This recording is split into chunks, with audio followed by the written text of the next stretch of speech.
Le focus du jour nous emmène sur le plateau du Golan. Le conflit syrien a débuté en mars 2011 par une révolte populaire contre le régime de Bachar al-Assad. Depuis, il s'est transformé en un vaste bourbier aux multiples protagonistes, l'armée syrienne libre, de nombreuses organisations radicales, dont la plus importante est le groupe État islamique, et des puissances étrangères. Aujourd'hui, les incidents aux frontières syriennes ne sont plus rares. Le plateau du Golan, dont l'une des parties est occupée par Israël depuis 1967, est l'une des zones où le conflit déborde. Alors Tsahal y multiplie les missions. Cyril Payen y a accompagné la brigade Golani. Reportage. Ville de Kounetra, sud-ouest de la Syrie, fin août 2016. L'ordinaire de la guerre. Des combats quotidiens dans cette ancienne ville-étape sur la route de Damas. Nous sommes sur le plateau du Golan, du côté israélien. Comme depuis plusieurs années, la guerre civile syrienne déborde régulièrement de ce côté de la frontière. Tirs d'artillerie, obus de mortier. Les forces israéliennes sont massivement déployées et ripostent à chaque fois. Ces hommes font partie d'une unité de combat déployée dans cette zone sensible. Ce sont des membres de la brigade Golani, un bataillon d'élite en charge de la défense de la ligne de démarcation.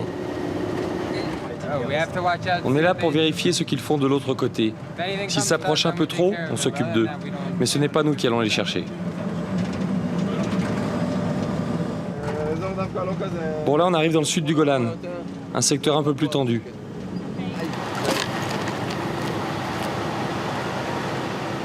Leur camp se trouve dans le secteur dit des trois frontières, aux confins d'Israël, de la Jordanie et bien sûr de la Syrie, aux mains de plusieurs groupes armés opposés au régime de Damas. On les voit s'entraîner tout le temps juste derrière la barrière de sécurité. On les observe et on sait qui ils sont. On est prêt aussi à les recevoir. Ici, juste un peu au nord, vous avez un camp de la brigade des martyrs de Yarmouk, un groupe djihadiste qui a fait allégeance à Daesh. Comme le montrent ces images de propagande tournées juste en face, du côté syrien, la brigade des martyrs de Yarmouk est bien implantée ici.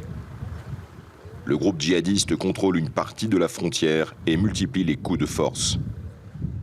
Mais depuis quelques mois, les experts en sécurité s'inquiètent de la rapide prolifération des milices rebelles. Ce n'est pas seulement, je dirais, un seul groupuscule.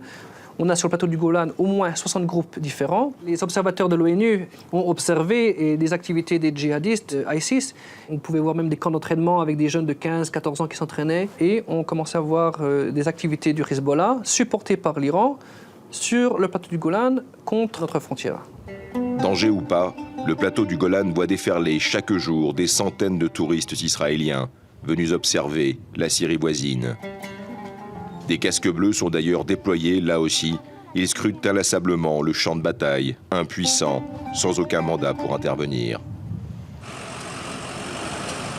Les combats quotidiens sont si proches que l'armée israélienne accueille parfois des blessés syriens. On peut être certain que tout le monde dans la Syrie d'aujourd'hui sait désormais se servir d'une arme et se battre. Donc l'une de nos missions les plus périlleuses consiste à ouvrir cette frontière pour laisser rentrer les blessés, puis les emmener pour les soigner. La plupart des blessés transférés sont des civils ou des insurgés. Ils sont traités selon la gravité de leur état dans des hôpitaux de campagne le long de la frontière. Pour les cas les plus graves, ils sont transportés dans cette antenne chirurgicale dans le nord du pays. Nous allons rencontrer deux d'entre eux. Le plus jeune est un combattant de 19 ans, il a été grièvement touché. Le second est un commandant de l'armée syrienne libre. C'est ma seconde blessure. Cette fois, je n'ai pas pu être traité sur place et je me suis retrouvé ici. Je me bats depuis que la guerre a commencé. J'ai été blessé à Daraa, ma ville natale, dans des combats contre Daesh. Franchement, je ne vois plus d'issue après ces 3 années. Après tout ce temps, 3 ans, je pensais au début que cela durerait 1 ou 2 mois, que cela serait terminé aujourd'hui.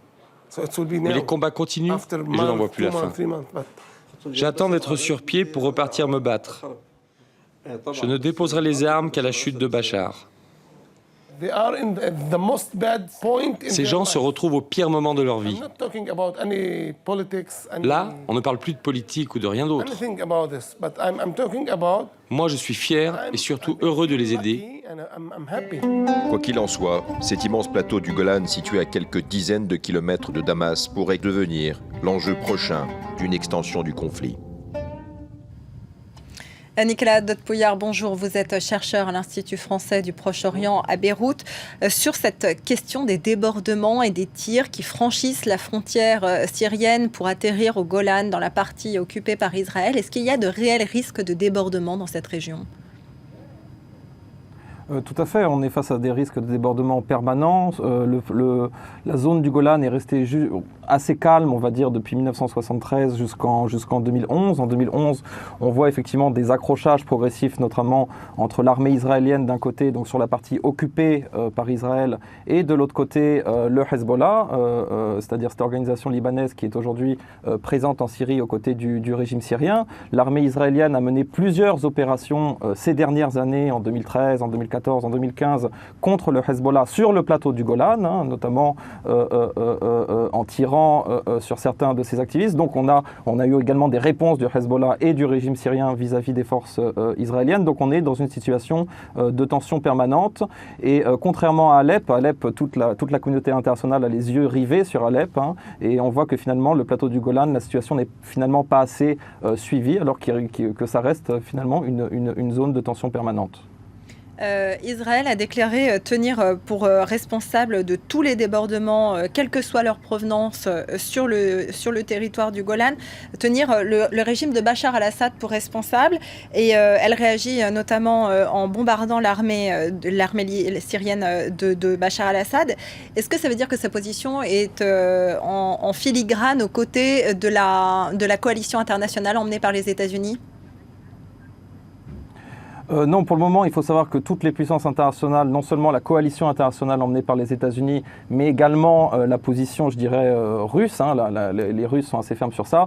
Tout le monde veut plutôt que la situation au Golan se calme. Tout le monde a très peur et d'une intervention israélienne directe du côté syrien du Golan. Tout le monde a très peur également, finalement, que le Hezbollah ou que d'autres groupes armés proches du Hezbollah et du régime syrien attaquent les forces israéliennes du côté occupé du plateau. Donc je dirais toutes les forces internationales, mais aussi la Jordanie par exemple, mais aussi l'État libanais, sont assez attentifs à ce qui se passe dans cette région et demandent finalement à l'ensemble des parties, je dirais, de calmer le jeu. Est-ce que le groupe État islamique pourrait tenter de profiter du conflit syrien pour s'immiscer également dans le conflit israélo-palestinien en bombardant les forces israéliennes au Golan ? Pour le moment, ce n'est pas le cas. Ce n'est pas le cas pour deux raisons. D'abord, c'est que l'État islamique est beaucoup moins fort sur le plateau du Golan qu'il l'est, par exemple, dans l'est de la Syrie. Ça, c'est la première raison. Deuxièmement, l'État islamique, Israël, n'est pas du tout sa priorité. Ce n'est pas quelque chose qui apparaît ni dans ses textes, ni dans sa rhétorique. Sa priorité, pour le moment, en Syrie, effectivement, c'est le combat contre les forces du régime, contre les autres forces de l'opposition également, contre les autres forces de l'opposition syrienne. Donc pour le moment, on n'a pas vu encore une volonté de l'État islamique de s'attaquer directement à l'État israélien. Concernant l'État israélien, le conflit majeur pour le moment se situe et avec le régime syrien et avec le Hezbollah. Merci beaucoup Nicolas Dotpouillard pour cet éclairage. On se retrouve dans une poignée de minutes pour un nouveau journal. Tout de suite, c'est la pause. À tout à l'heure.